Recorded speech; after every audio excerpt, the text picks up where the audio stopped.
Welcome and thank you for joining us. We're going to get started in just a few minutes.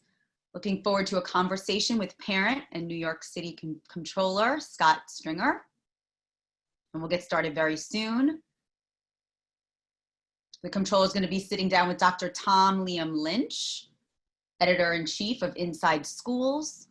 And we're looking very much forward to this fireside chat where hopefully so many of your questions will be answered, but certainly a ton of information will be provided in this really valuable conversation at this incredibly important time.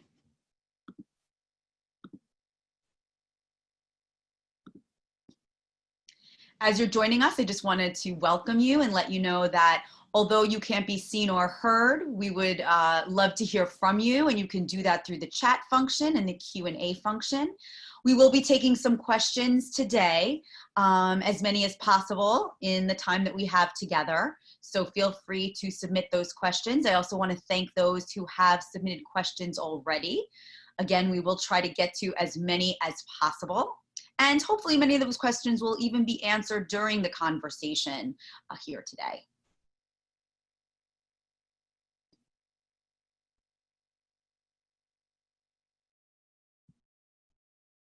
If you miss any of this today or you want to share this with friends and family, you will be able to access the video of this webinar at the Schneps Media YouTube page within about 48 hours. So if you don't feel like taking notes, you can certainly rewatch it again.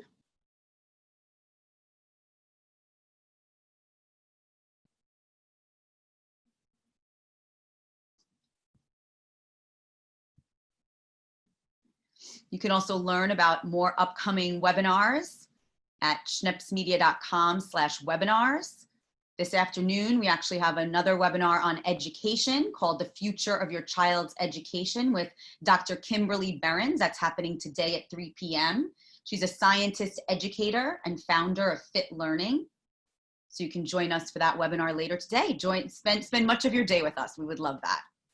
And then tomorrow we have another webinar for those of you who are interested in learning about college. So college knowledge, we'll have a college admissions consultant, a college prep expert, clinical social worker talking about the emotions around college, especially at this time in COVID, and even talking about financing college. So don't miss that. That's tomorrow at 3 p.m. Again, you can sign up for our webinars at schnepsmedia.com/webinars. And we'll get started in just a couple of minutes. Want to make sure as many of people can attend. We had a tremendous, overwhelming response to this webinar, and we don't want you to miss a minute of it. For those of you who are just joining us now, welcome. You may not be able to be seen or heard, but we would be happy to hear from you. You can use the chat function and the Q&A function. We will get to as many questions as possible. I want to thank you ahead of time for those who have already submitted questions. We'll try and get to those as well. And many of them, I'm sure, will be addressed during the conversation, this incredible conversation that we're thrilled to be able to host today. Comptroller is going to be sitting down with Dr. Liam Lynch, who is the Editor-in-Chief of InsideSchools and Education Policy Director at the Center for New York City Affairs. And he will be leading the hour-long fireside chat. We'll get started in just a couple minutes. And no fire will be used for this webinar.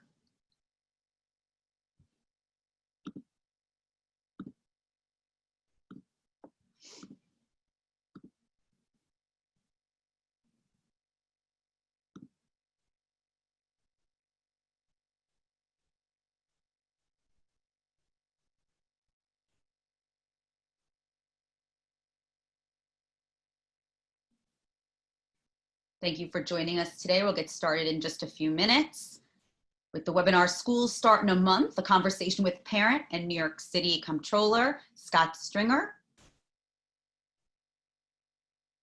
The Comptroller is going to sit down with Dr. Liam Lynch, Editor-in-Chief of InsideSchools and Education Policy Director at the Center for New York City Affairs. We'll get started shortly. I know many of you have a short commute to this webinar, but we want to make sure everyone makes it there. Sometimes we get delayed and we don't want anyone to miss a minute. So we'll get started in just a couple of minutes. Thank you for being here. Again, you can learn more about upcoming Schneps Media webinars at schnepsmedia.com/webinars. We have another education webinar happening this afternoon at 3 p.m. called The Future of Your Child's Education with Dr. Kimberly Behrens, creator of a behavioral science approach in education called Fit Learning. She'll be with us today at 3. And then we have another education webinar tomorrow at 3 called College Knowledge. All that you need to know about college during these unique times, from a college admissions expert, testing, finance, and even the emotional piece of it. So please join us later today at 3, and then again tomorrow at 3 for even more valuable information about schools and learning.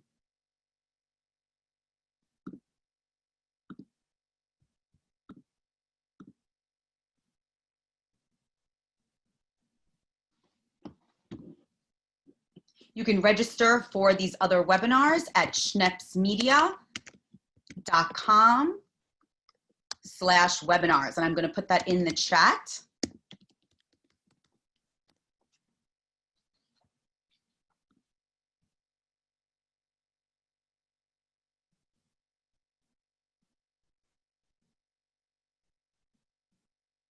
And Tom, you can give me the thumbs up when we're ready to get started.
Thank you for joining us. We'll get started in just a minute.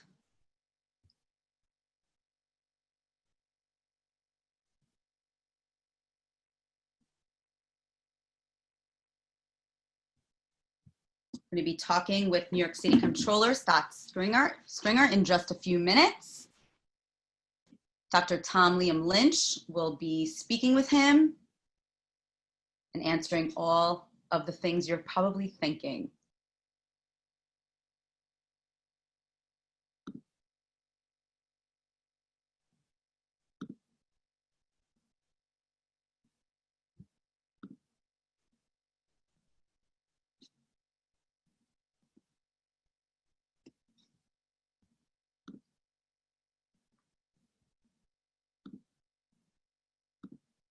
Thank you for being here. We'll get started in just a moment.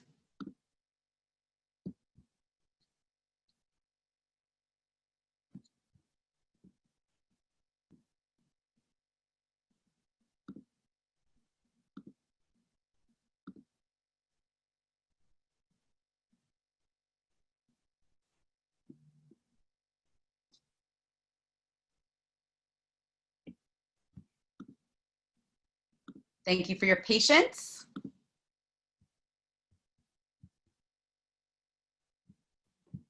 Very much looking forward to this important conversation. So many of us have so many questions on our minds.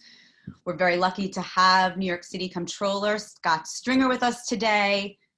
He's going to be joining us in just momentarily, and we'll get us started. Please feel free to visit www.schnepsmedia.com/webinars to be able to join us later this afternoon at 3 o'clock for the future of your children's education with Dr. Kimberly Behrens, a scientist and educator and founder of Fit Learning. And tomorrow afternoon at 3 o'clock, College Knowledge 2020.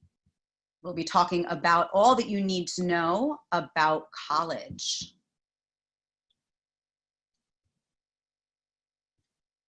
We're in very unique times.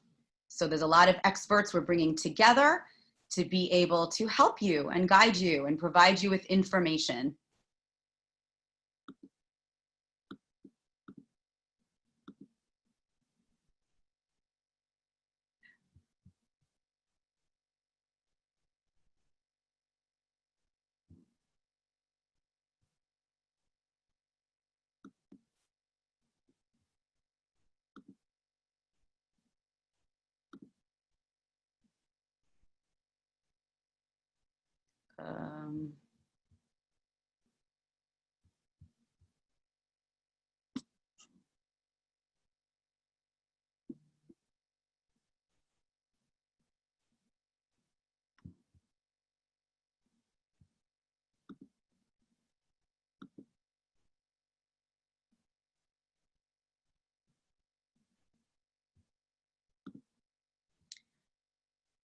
We're going to get started. I wanted to welcome you all. My name is Elizabeth Aloni, and I'm with Schneps Media. Schneps Media is the largest media company in New York Metro. We are proud to have over 75 newspapers, magazines, websites, webinars, events, and podcasts throughout Queens, Brooklyn, the Bronx, Manhattan, Westchester, Long Island, and Philadelphia. You may know some of our brands: QNS.com, Queens Courier, New York Family, AM New York Metro, among many others. We are thrilled today to be able to welcome New York City Comptroller Scott Stringer. We're thrilled that he will be sitting down with Dr. Liam Lynch, Editor-in-Chief of InsideSchools and Education Policy Director at the Center for New York City Affairs. I want to introduce Tom to all of you, who will then be speaking with Mr. Stringer. So Tom is a parent of a child in the city's public schools, former English teacher and education professor. Tom earned his doctorate in education from Columbia University's Teacher College. He directed teams in the central offices of the New York City Department of Education, where he led the implementation of iLearn NYC, a $50 million online learning program in over 100 schools. Tom later architected and drove the implementation of We Teach NYC, a $6.8 million digital resource repository, learning environment, and blended learning program for the city's 80,000 teachers. He's written dozens of articles and presented the world over on educational technologies, school reform, new literacies, and K-12 computer science. Dr. Liam Lynch, it's an honor to have you here with us today. Great. Thanks so much, Elizabeth. Hi, everyone. And I'm really excited to be here today. Just about a month before schools were originally scheduled to open. In fact, it was a month from yesterday, I think. And so I'm just very excited as a parent and as someone who works in the policy space and in the public ed space to be here with Comptroller Scott Stringer. So thanks so much, Mr. Comptroller, for joining us all today. To be here. Scott Stringer was born and raised in Washington Heights. He was elected to the New York State Assembly in 1992, where he represented Manhattan's West Side for 13 years. In 2006, he became Manhattan Borough President and was elected Comptroller in 2013. He has been a staunch supporter of reopening schools in safe ways via creative models. And I think creativity is something we're going to see is going to be quite necessary in the coming month and year. Not only is Mr. Stringer a public official, but he is also a parent of 2 children currently in the city public schools. So again, thanks so much for joining us.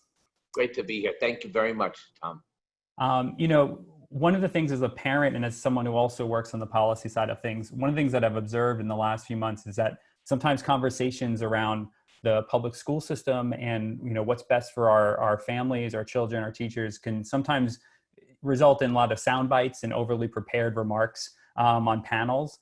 And, you know, our goal over the next, 30 to 40 minutes or so is to try to have just more of a real conversation about what's going on with the city schools and what happened in the spring, what's going on now, what's the current state, And also, what should we expect in the coming months, and what should we push for in the coming months?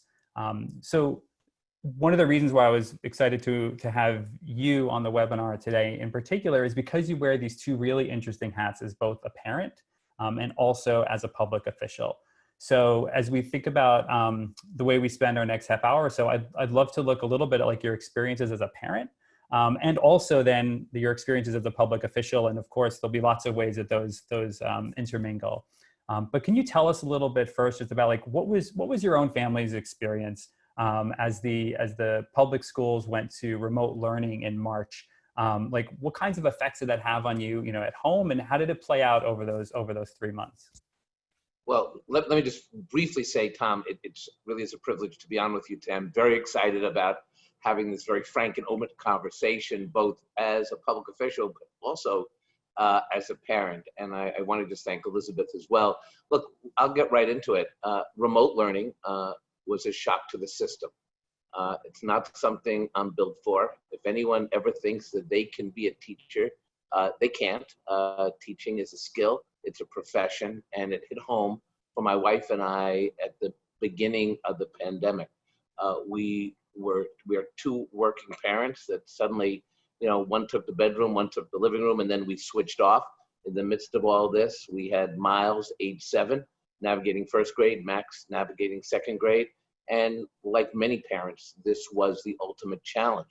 But what I try to put in context of the discussion is we have two working parents, resources were not an issue, and we struggled every single day. And I think about, as a public official, how difficult this situation is for parents who could be just single parents, parents in public housing, parents who have children in homeless shelters, parents who do not have resources like internet access and remote learning capability. And I think a lot about my difficulties, and then I move immediately to thinking, what can we do, what we must do to make sure that every child is treated equally? No guardrails up, no special privileges. This is now the great equalizer, and COVID is the equalizer. It's the great discriminator because it goes after the people most vulnerable. So for me, this was a challenge. There were moments when I was saying, will my kids graduate? Did I do enough? Was there guilt? Was I on too many phone calls and not enough watching that remote learning? My kids said, well, at least we have a dad who's an expert in math. And I said, what do you mean? I said, well, you're a controller. You know everything about money and math. And I then looked at what they're supposed to do, and I closed the book and said, yeah, I got this. Let's go to the reading part of this. So there was real anxiety for me and Elise. Yeah. I can really relate with that, as I know other parents can too, with whom we've spoken over the last number of months, where, there's the reality in many cases, to your point, if you're in a position of privilege where you can be working from home and you can be present or more present for your child while they're trying to learn online, you have those moments too, where I think the number of times we got questions at InsideSchools about math instruction in particular, which was almost always followed up with my own hitting up YouTube and looking for some recent video by a math teacher, and learning, alongside my child. I think you're right to say too that we had in our home as well, we had certain basics in place. We had we had very sufficient Wi-Fi. We had multiple devices, even if some of them weren't so fantastic, and we struggled immensely as well.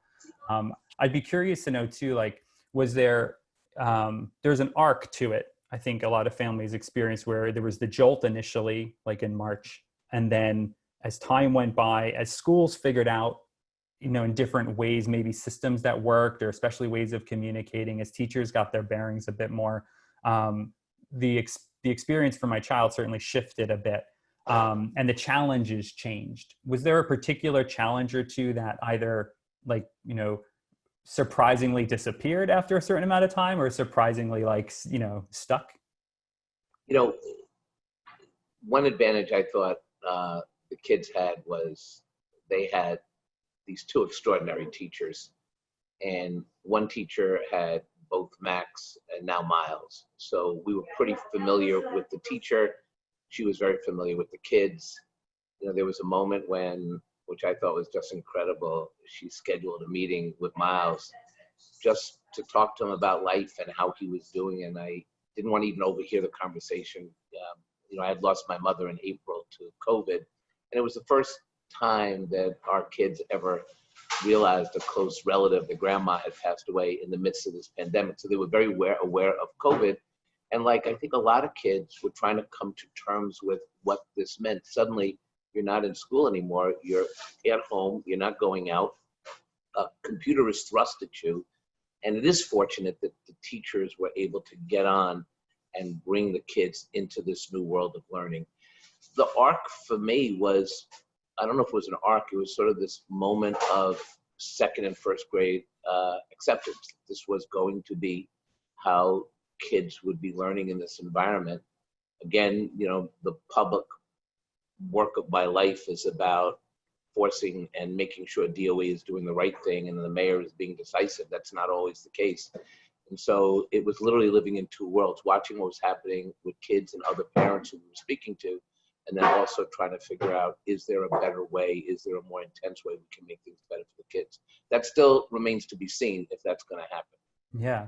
I hear that too, about that intersection of the parent and the policy work, and we'll switch into some of the policy pieces in just a moment. You know, I think I too have been working at a position where you're following a lot of what's going on, and lots of parents, I think, are trying to do that too, trying to keep up, right? And there was a particular moment where there was concern around Zoom being used, and then there was the whether or not schools could use Google Classroom.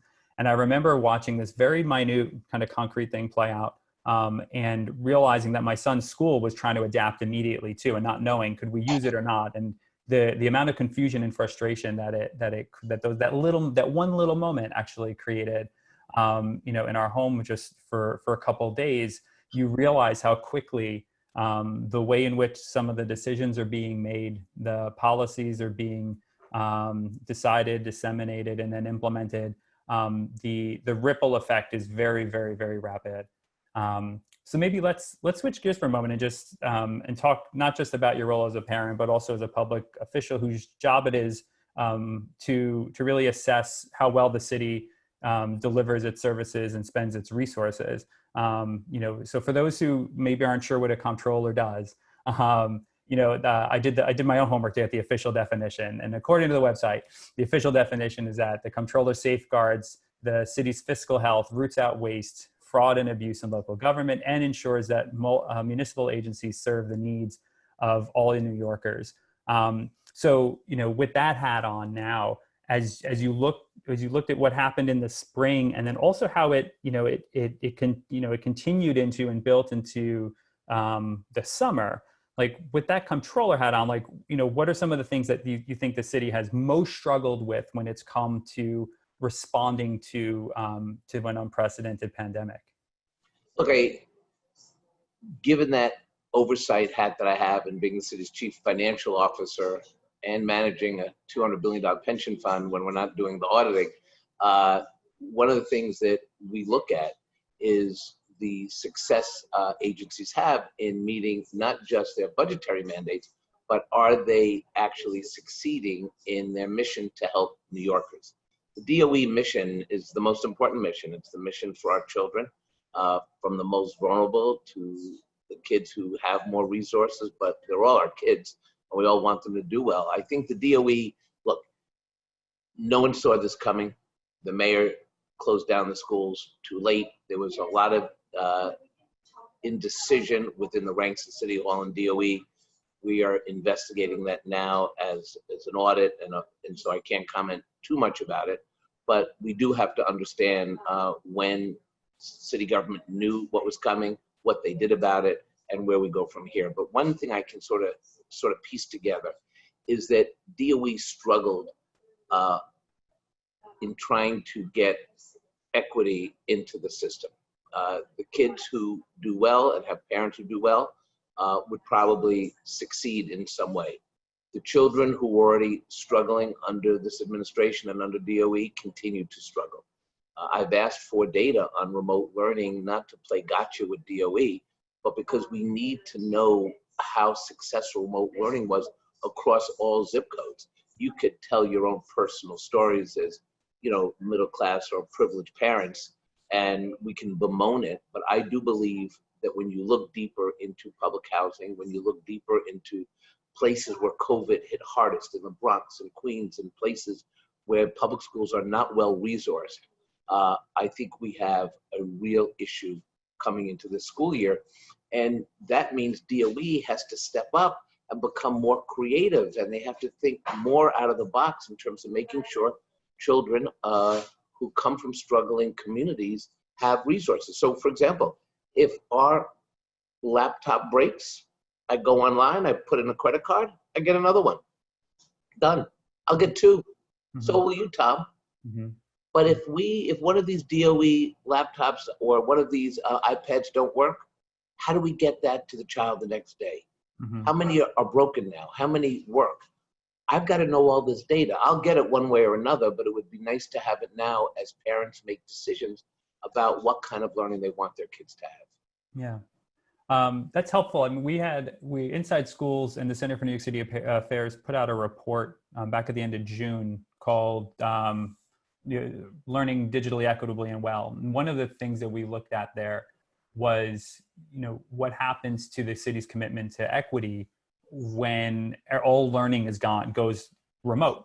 One of the things that we saw for sure, to your point, was that the instinct to make sure that devices were available and that bandwidth was available to as many families as possible was the right instinct.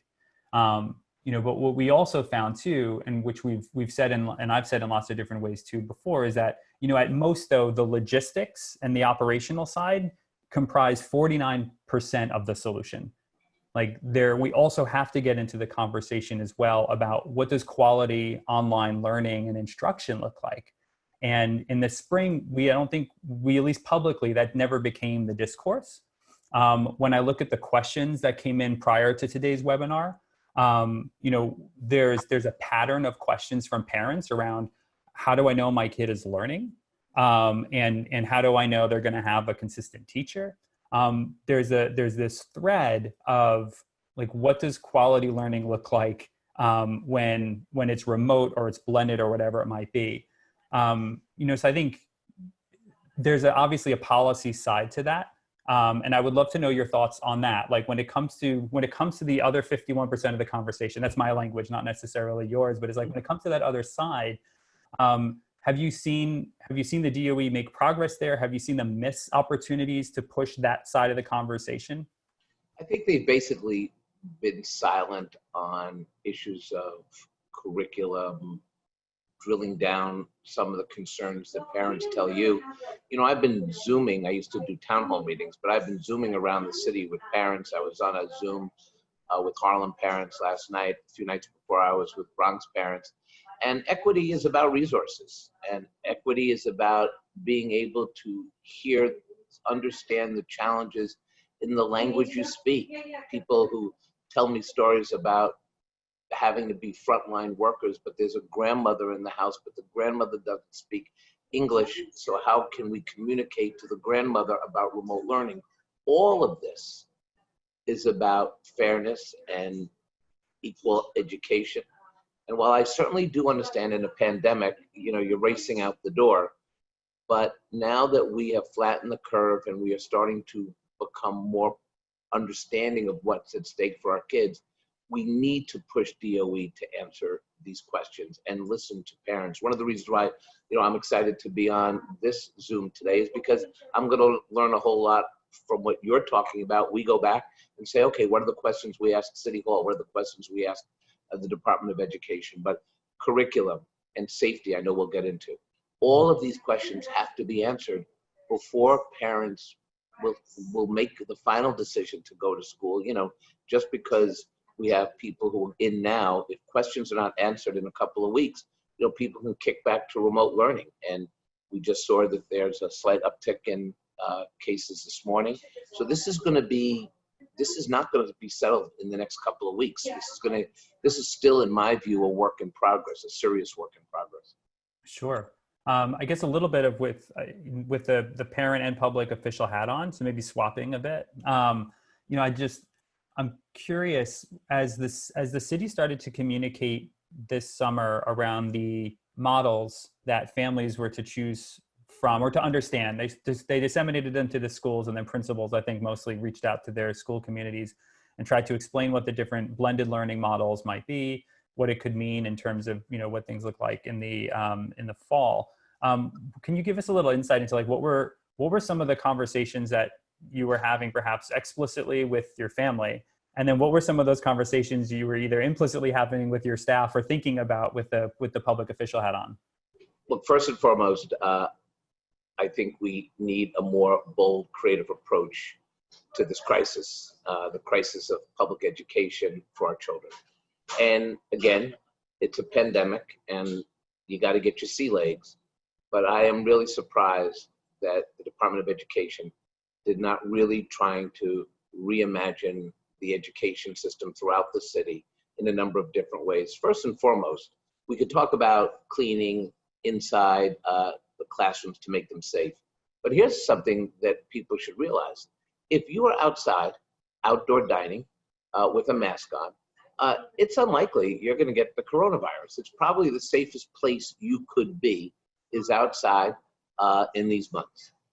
We were able as a city to start moving the economy outdoors in every way we can, retail space, outside dining, bars and restaurants. We know we have to bring back the economy. We have 900,000 people who've lost their jobs in the last few months. We have a 20% unemployment rate. 1 out of 4 people of color are unemployed. 39% of people between the ages of 16 and 24 do not have jobs. So how we move this economy is going to be critical. So we spend a lot of time thinking about that. We have a whole agency called the Department of Education. Why were they not getting ready for outside learning? We calculated in my office that there's 30 million square feet of open space in the schoolyards. Where was the plan? Why don't we have a plan? That is the safest way for a child to travel, outdoors. Chancellor said, well, what happens if it rains?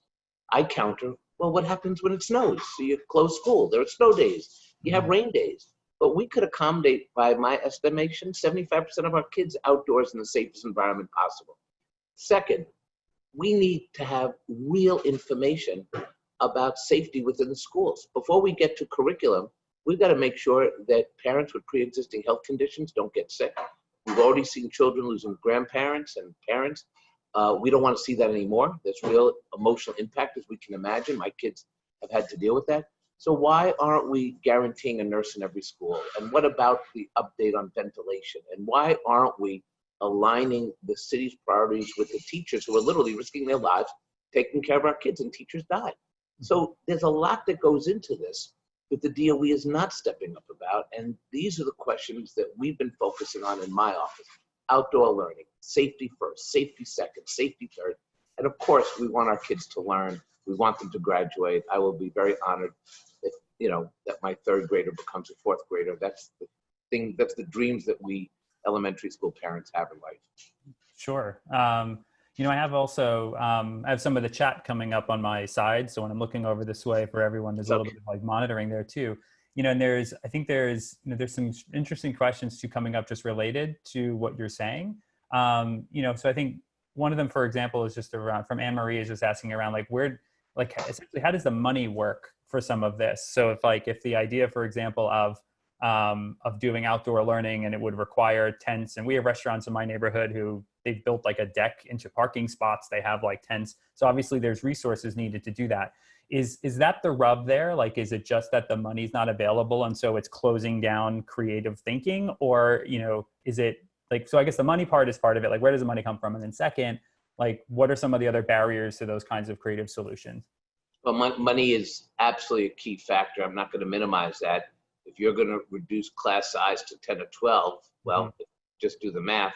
You're going to need a whole lot more teachers, more classrooms, and the like, which is why moving kids outside is fundamentally not as expensive because you don't necessarily only need a tent, and you need some mats. And for little kids, just, you know, being socially distanced around a teacher. But that's just one aspect of it.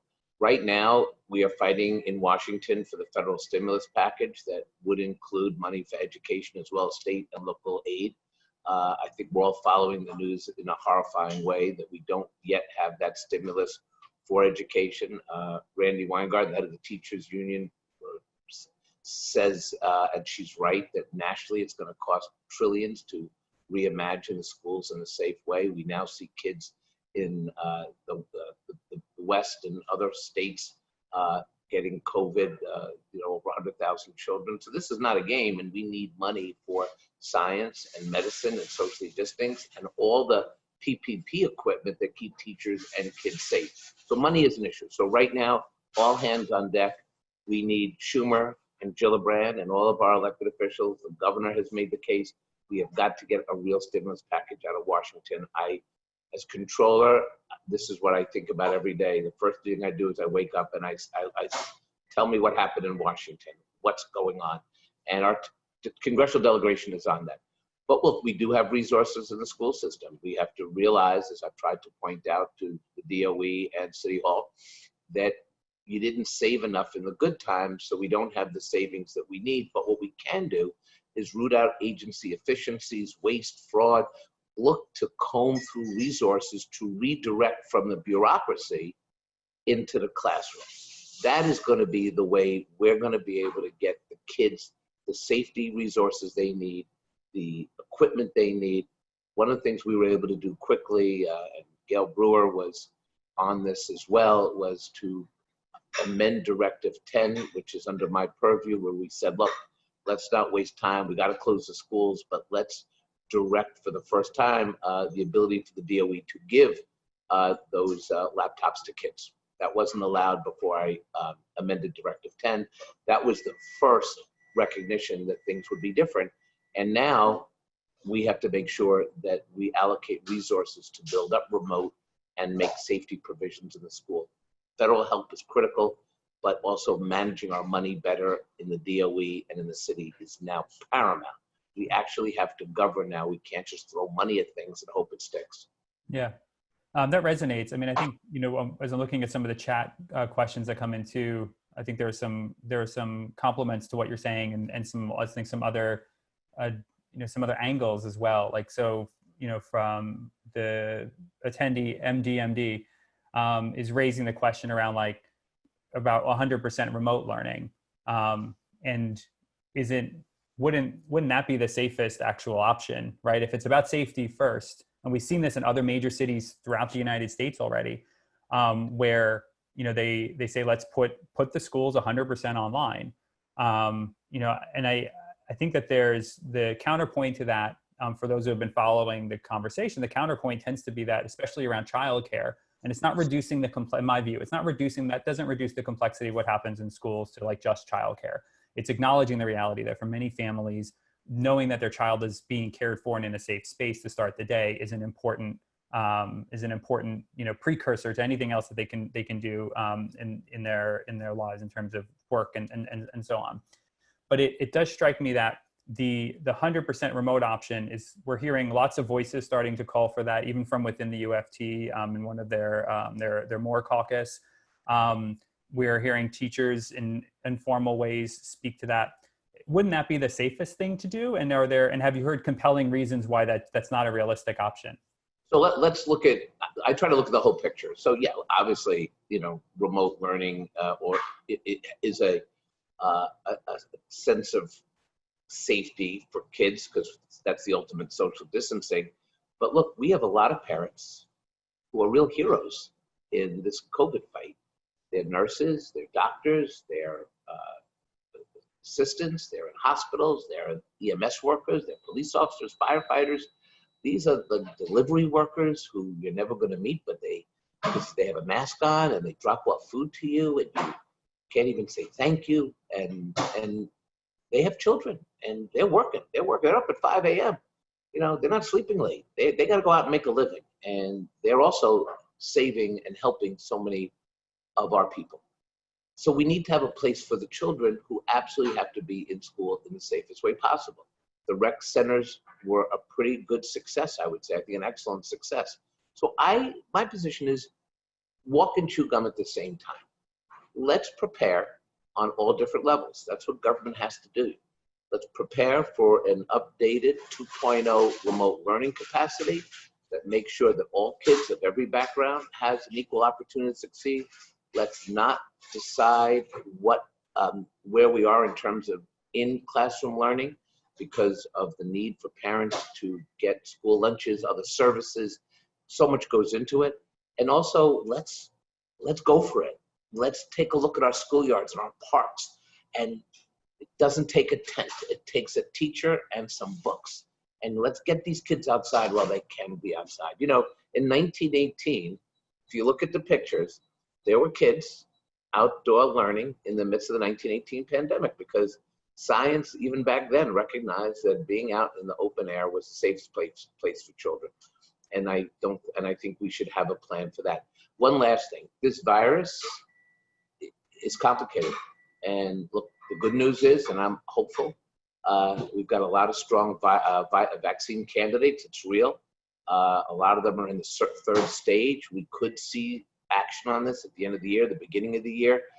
I'm not a scientist, so I don't want to say for sure, but we also have to consider how we keep things going until we get that ultimate cure. And lastly, because I do feel strongly about this, I want to go back to what a parent in the Bronx said to me on a Zoom the other night. He said, look, what do I do, Stringer? I have two underlying conditions. If I have COVID, it's going to kill me. I also happen to have two young children like you do. And I also have a wife who is a special ed teacher, and they need her to go back. What do I do? Who do I talk to? What's going to happen to me? And I'm watching him saying, look, this guy is deciding to risk his life, and the DOE can't even give this guy the guidance he needs. What is going on with that bureaucracy? And that's my problem in all this. That guy is sitting there, wanting his kids educated, needing his wife to have her career, right? Talk lovingly about being a special ed teacher. And she goes into the schools without questions answered, and she comes home. What happens to that family? Yeah. I think, you know, some of what you're saying that I think is resonating with, I think both with me as a parent and in my professional role, but also based on some of the questions and comments coming in through the chat, you know, has a lot to do too with like, what are some of these more creative ways that the DOE could be approaching the problem? And I think, you know, I've worked at Tweed. I have at the central offices. You know, I have a sense of, you know, I wasn't at a super senior level, but you feel the weight of 1.1 million students on your shoulders when you go to work every day. Like it's, you know, it's that sense of responsibility is real, and I don't envy what they must feel every day. You know, that having been said too, there are other kinds of creative solutions perhaps too that, you know, I wonder if are there not other kinds of ways of thinking about the problem that would shift the kinds of solutions, right, that might emerge. So you mentioned, for example, what happens when the way I would frame what you're suggesting is like, let's say if we think about return to school as returning to the school space, including the outdoor space, right? And then all of a sudden you've just, I don't know, tripled, quadrupled your square footage or whatever that you have to work with. There was a parent earlier in the chat who, looking for your name, can't find your name, who is asking too, like, why are we approaching elementary, middle, and high the same way? Meaning the problem is being framed as a K-12. We have 1.1 million students and you know, K through 12, pre-K through 12, really, that's the nature of the problem. So it's absolutely mammoth. But what if that isn't the problem? Like, what if there's a way of thinking about it where it's, you know, teacher certification, for example, in New York State, you get licensed as an English teacher in high school. I was licensed 7 through 12. So what if 7th through 12th grade is online for the fall, and the younger students have face-to-face options? In that kind of scenario, you've just freed up the building space of, you know, middle and high schools, let's say, and you have more room to work with. Like, is that a way to approach it? Tom, we need you to go back to DOE. Because these are very rational suggestions. And what I feel is that there's a disconnect between the DOE planning process and the consultation with parents. And I'm not going to just say this to make parents feel good, but believe it or not, the best suggestions about how we help our kids is really coming through the teachers, the principals, the parents in particular, because they know what's working and not working right now. Mhm. And a lot of what I'm hearing is that ideas get filtered up and it gets blocked by the DOE. We don't have capacity to think about this. And it's a mega budget. And there's layers and layers of bureaucracy. I mean, one of the things we're going to have to do, and I think we should do this immediately, every DOE employee who goes to Tweed in that big, wonderful, fancy building, it's just beautiful. Every one of them should in some way get out of their ventilated offices when they go back, before going back, and they should spend time in and around the schools. I think they should socially distance. I think they should spend time outdoors with the kids, because they've got to understand where the challenges are for parents. And let's go back to the parents who are unemployed, who are thinking just as much about that unemployment check and that $600 that Trump is playing games with. They're worried about the rent. They're worried about how we're going to find work. They're worried about so much. And then they have these two little angels in the apartment, and they need help worrying about them because of language barriers, economic barriers. The DOE has to do an inventory, and they have to be honest about it. I would rather the DOE comes to us and say X number of children did not do well. I would not blame DOE, because this is the first go around, but help us help you now understanding this. And that's not what's happening. So people are obviously concerned about education and about health. Yeah. Yeah. There was something you said earlier too around the rec centers, you know, and the way in which, you know, so for example, the role of schools when the pandemic hit in March, it wasn't hitting, but when the city was responding to it, you know, the schools became a space too, where it became, there became all sorts of non-academic services, essentially, that school buildings were being tapped to systematically provide throughout the city. Most people would have seen like signs for breakfasts or things like that, or meals, right?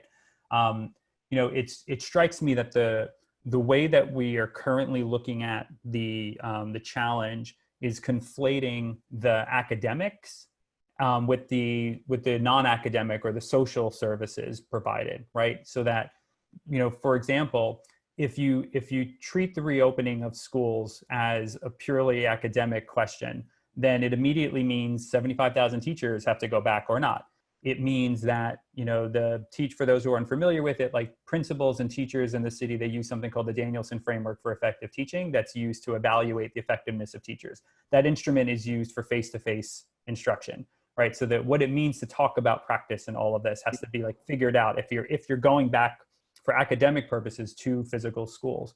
But if the academics were put online, and if you then said the school spaces become for an array of other kinds of services, including to your point, including the outdoor space, but it means that we need nurses, a nurse in every school at least, but you know, there's the nurse, there's guidance counseling and mental health support, there's lunches and meals, there can be clubs and enrichment, right? That can be handled quite a bit more creatively, including with community-based organizations who might already have contracts with the city. Like there's all sorts of ways that it can plug in. You could have childcare as well for neighborhoods who need it. The point is that if you separate the academic from the social services component, the kinds of solutions that you can start to explore, much like your example with the outdoor space, like you just get a whole host of different kinds of solutions. You know, what's your take on how close we might be able to get to shifting the paradigm of the solutioning remember we have a month to go. So like, what would it take to shift this? Well, you are the expert as it relates academically. If I could just speak as a parent, and this is just my thought with my experience, I do think kids need structure. They do need a clear, organized schedule for learning that would set the tone for the day. I found that when we got off to a good start in the morning, it played out for hours. I think that's why being connected to remote learning in a much more robust way will get the kids settled down. But I agree with you. You know, we have to try different things. People need lunches and social services. They need learning. A lot of our kids who have special needs that instruction, very hard to do online. We have to make provisions for them. That is something that we saw as possible. I don't give up. Again, I don't give up on any one move today because the kids that we have to serve are so different from so many places. And what do you do with a kid? One loves remote learning, right? I've heard this from parents. One loves remote learning. It's like, it's a gift. Get out of bed, get breakfast, and go all day long on that In your computer. pajamas, right? Exactly. Like, and then if you're my kids, you try to sneak a little Minecraft in throughout the day. But there are kids like it. Then there are other kids who just need that interaction with the teacher. They need that feeling in the classroom. They're built differently. And then there are kids who do need serious help, who need that special instruction. So I think we do everything, we model everything, and then the virus and medicine and science will guide us on what we ultimately can and can't do. We have a little less than 15 minutes left, so I would love to maybe just pivot a little bit. We've been starting to talk about future state and what we can expect in the coming, in the coming months and year. I'm just thinking of so many parents that we hear from at InsideSchools and via other means who are they're just overwhelmed with all of the unknowns, and they're being asked to make decisions with not necessarily enough compelling information. Maybe there's information, but it's not necessarily compelling. What do we need to see happening, like in the coming month and months, like in this fall? Like what do families deserve, and what can we expect, and how can we move all of this forward in a way that benefits as many children and families in the city as absolutely possible? So let me say this: we're in the midst of a pandemic. Our kids are all over us. People are feeling some real mental anguish for a host of reasons, but what we should expect from our city government is a sense of mission. I would even say a sense of excitement. They all sound beaten down and depressed, and that's why they're not being creative. I think the mayor should energize and say, look, I'm gonna do exactly the following to protect your kids. Tell me more that I can do. Tell me what you need me to do. I'll tell you how we do it. If we can't do it, we're gonna come up with a way to still do it. Let's involve a whole group of people who have expertise in this. Let's make those painful press conferences, points of interaction with parents. Let's bring in the head of the CECs. Let's bring in the Parent Association presidents. Let's have people like yourself who've been both in and on the inside and the outside and say, look, figure this out, come up with a formula. Let's start testing some of my ideas, which, by the way, are different than what other people think. I don't have pride of authorship. Convince me of a better way to keep kids safe, my kids safe, I'm on. But there has to be a feeling that we have to be mission-driven about these kids, because this is why we do this work. I mean, a lot of people who get involved in parenting issues, they're not just doing it for their kids, they're doing it for kids they're never gonna meet. And when you got 100,000 kids in homeless shelters, if that doesn't bother you every day we think about our own kids, then there's just something wrong here. I mean, how are we gonna make sure they're educated? So let's build a campaign to do that. And we have a whole city, we have a whole city that we literally can reimagine, from an economy and from a student point of view. And let us also, if I may, Tom, just not bring back our schools in isolation from the rest of the world, right? Because while we bring the schools back, we've got to bring back the economy, because a whole lot of parents need to get back to work, and a whole lot of parents need to feel that this city in some ways is starting to rebound. So we do have to double down on small businesses, and we do have to think about the inherent health disparities that COVID exposed. That's what the budget fight was all about. How do we direct resources so that parents, frontline parents who passed away, that never happens again, because we start dealing with those health disparities. This is a great time for the city to reimagine itself. And I hope that we don't make the mistake of reopening the city the way we closed it, because we cannot be the same city. We have to be a better city to more people. Yeah. to your point about what it means to be a better city, I think what I'm observing is there are parents who are concerned about their child going back to school, sometimes for health reasons. Yes, for sure, and that's obviously always on everyone's mind. Sometimes that's the straw, but sometimes not. But there's also this ongoing question too about they don't know, and I don't think we've been provided enough information about like what can I expect in terms of the quality of curriculum and instruction, like how, and what the question that leads to is like what kinds of supports are teachers like receiving now to help them prepare for all the unknowns in this coming fall. You know, I think to your point earlier, like when we talk about what happened in March, April, May, June, I think many families, as hard as it might have been, at least families that I've spoken with, people kind of get it. Like this came out of left field. Everyone had to like stop and like just figure out how to get over the finish line of June. Right. It wasn't pretty, but what's expected now in the fall is far more than that. Like at this point, the expectation is that there's going to be something resembling, I don't know if no one's expecting normalcy, but I do think people are expecting quality. Like, are there quality solutions here? If my child's teacher struggled with Google Classroom in April and May, what's been done between June and now to help them do the best that they can? And I'd be curious to know too, like what role do you see like teacher support and the resources needed, both in terms of time, headspace, finances, like what role do you see too in terms of like teacher support, and what does it play in all this? Well, pre-COVID, pre-virus, we had 1 out of 4 teachers leaving the system after 5 years. Mm-hmm. So we have a teacher crisis because they're not getting, in my view, the professional development that they really want. We have to make a decision here. Are teachers the professionals that I know they are? And if they are, then we have to invest in their professional development.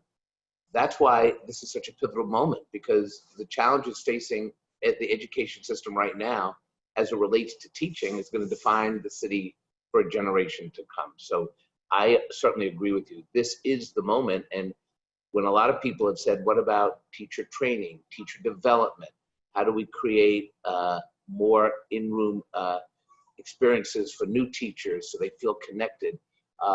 These teachers are amazing. I mean, I think I'm so proud that my kids are in the public school system with these amazing teachers. But we in our school, like, we worry that these young teachers are going to leave because they can do anything they want in their lives. Fortunately, they love kids and they want to teach in the midst of a pandemic.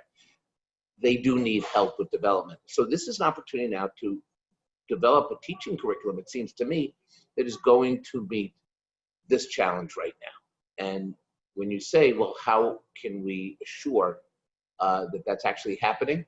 Well, that's ultimately my job. I have to hold the mayor and the chancellor accountable. I have to speak truth to power. I have to investigate. I have to subpoena. And for those of you who know me, it's something that I get I take very seriously. And so I have no problem watching the backs of the kids in the schools, but we all have to be eyes and ears as well and demand excellence from a mega bureaucracy that sometimes has a hard time moving itself. So we have to sometimes push it as well. Yep. I just want to echo too, there's looking at the chat here, we hear from Pamela, from Kerry, from Mehdi. These are all, they're coming from teacher perspectives, it sounds like. And the word is that they're not receiving the support. They don't know what to do. They're not getting the resources. There's a lack of guidance, clear guidance.